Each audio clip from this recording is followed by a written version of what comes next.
Hi there, this is Alvin from Dr. Wealth. Today I'm going to do a video that probably will piss off some people. It's not going to be a very popular opinion. I'm asking people not to invest in Nvidia because it is in a bubble right now. I do have an alternative, but it is not a very popular investment opinion either. But do hear me out, and I have my reasons. I'll lay them out in this video.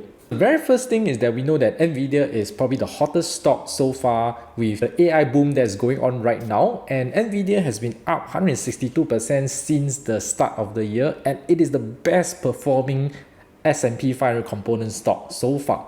So a lot of investors are getting excited. They do see the merits of AI and they're jumping in. And over the weekend, I just saw these pictures being circulated on social media. It's about Jensen Huang, who is the CEO of Nvidia. And he flew over to Taiwan to speak to the students in one of the commencement speeches. And a lot of people were sharing it and talking about the Nvidia story and so on and so forth. And the other picture was where he was walking through the night market in Taiwan. People recognized him and took photo of him and share it online as well. So there is some public adoration of Jensen Huang and Nvidia right now. And that's not a very healthy sign. The reason is because of this magazine cover curse. Although Jensen Huang has not recently been on Forbes or Fortune magazine cover, the kind of public attention on him currently is equivalent to that of a magazine cover, right?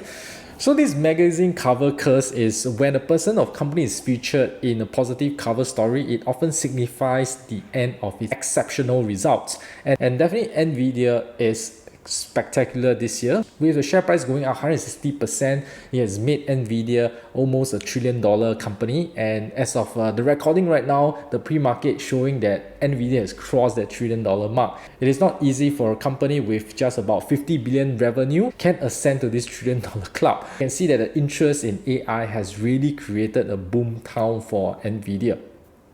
And with Jensen Huang now currently in the public eye, it seems like the end is not very far, right? The peak for Nvidia may not be very far from where we are.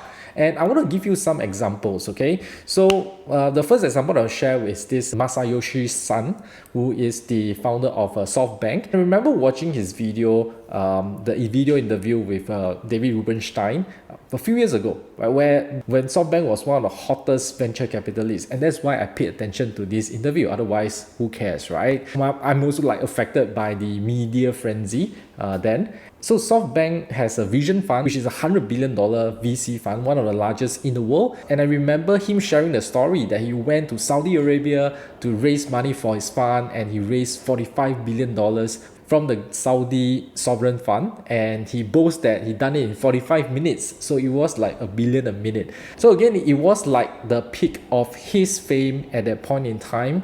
And he also invested in many of the top startup companies like Uber, TT, WeWork, Grab. Then they were the hottest kind of startups. After the tech stocks came down in the last 1 year or so, SoftBank has lost $30 billion in FY22, and Sun himself owed SoftBank $5 billion because of some side deals he done with the group. So this is the first example when a person starts to get a lot of media attention, public adoration. That's where the peak is around the corner, and we should be very careful as investors, right? Not to buy into these very fairy tale stories.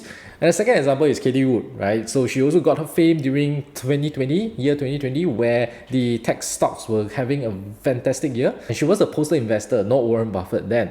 And in 2020, and this ARK ETF that she managed has gone up 152% in a year alone, unleveraged, and is an ETF. So it is very unheard of, and that's why she managed to gather a lot of investment dollars from retail, and we're talking about billions of dollars. And because of that fantastic return, she was always compared to Warren Buffett, right? That there's the new era of investing, and value investing is dead.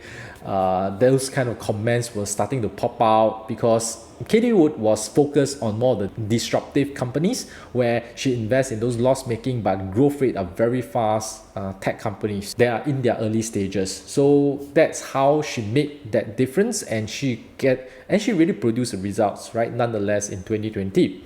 But that was the height of her career, because in 2021 and 2022 we can see that ARK ETF has dropped significantly. So it was down about 23% in 2021 and another 67% in 2022. That's why some investors who rushed in during 2020 when ARK ETF did 100%, that is the peak, and investors lost money in the next 2 years. So again, this is another cautionary tale that I want to warn others, right? Because it's very easy to get a frenzy. It's very easy to buy into a lot of these stories. So prudence and rationality is really very important. You can see after 2 years, right, since 2020, after the spectacular run for ARK ETF that's shown in the pink line, and the blue line is actually Berkshire Hathaway's performance, the slow and steady tortoise actually caught up with the hare. So remember the story, every time there is a super outperforming hare, remember, good times don't last forever. Another example would be Elon Musk. He needs no introduction, and he was named the Person of the Year by Time Magazine in December 2021. And that was after Tesla has done very well, right, over the years, and in that year particular, it was up 50%. And it seems like he could do no wrong, because he is the champion for EVs, and even his SpaceX was doing very well with NASA. A lot of NASA contracts, sending astronauts to the International Space Station as a private company is the very first thing. He was one of the most successful one to really use reusable rockets. He was also the one that really commercialized Starlink, right? Those low orbit satellites that provide internet connection. And he was really a visionary, right? Talking about going to Mars and things like that. So it seems like he could do no wrong, and he continued to push the frontier. He is very well liked by a lot of investors. But if you bought in December 2021, where all this public adoration is probably at its peak, the following year, 2022, Tesla stock fell 65%, the greatest one-year decline in Tesla's history. And coincidentally, November 2021, a month before Musk make it to the magazine cover, that Tesla was at the top at $381.59. So again, you can see that it's sort of like coincide pretty well when the public adoration is at the maximum effect. The peak of the share price is really around that area.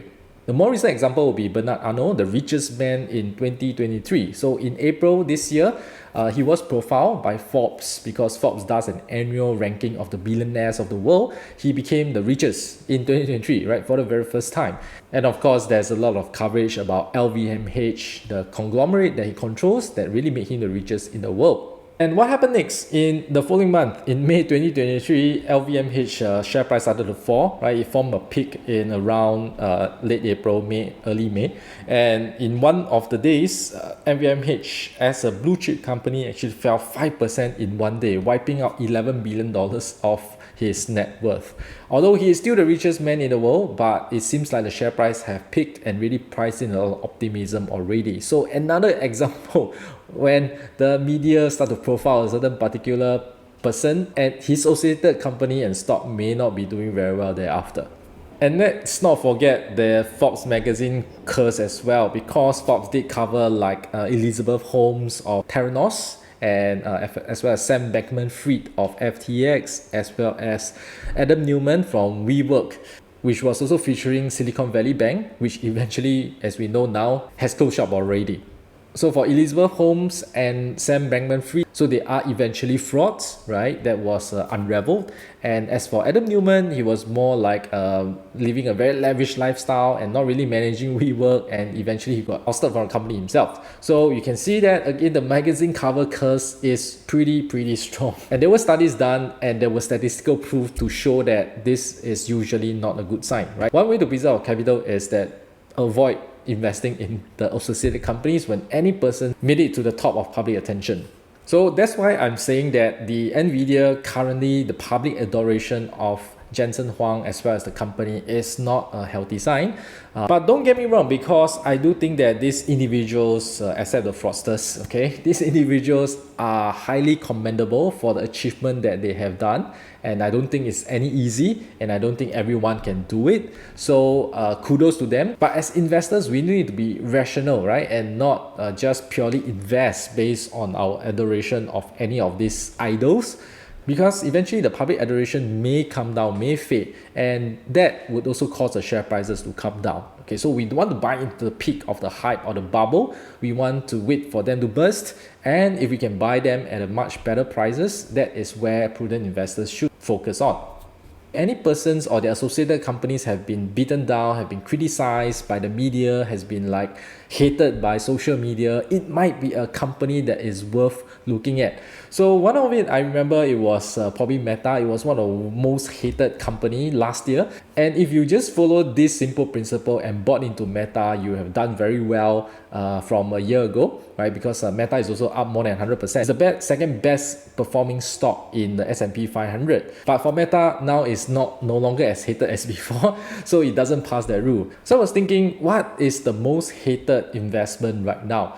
And my answer is going to be China, okay? Because China still has a lot of negative connotation with regards to geopolitical tension, with regards to economic growth, with regards to liberty and freedom values.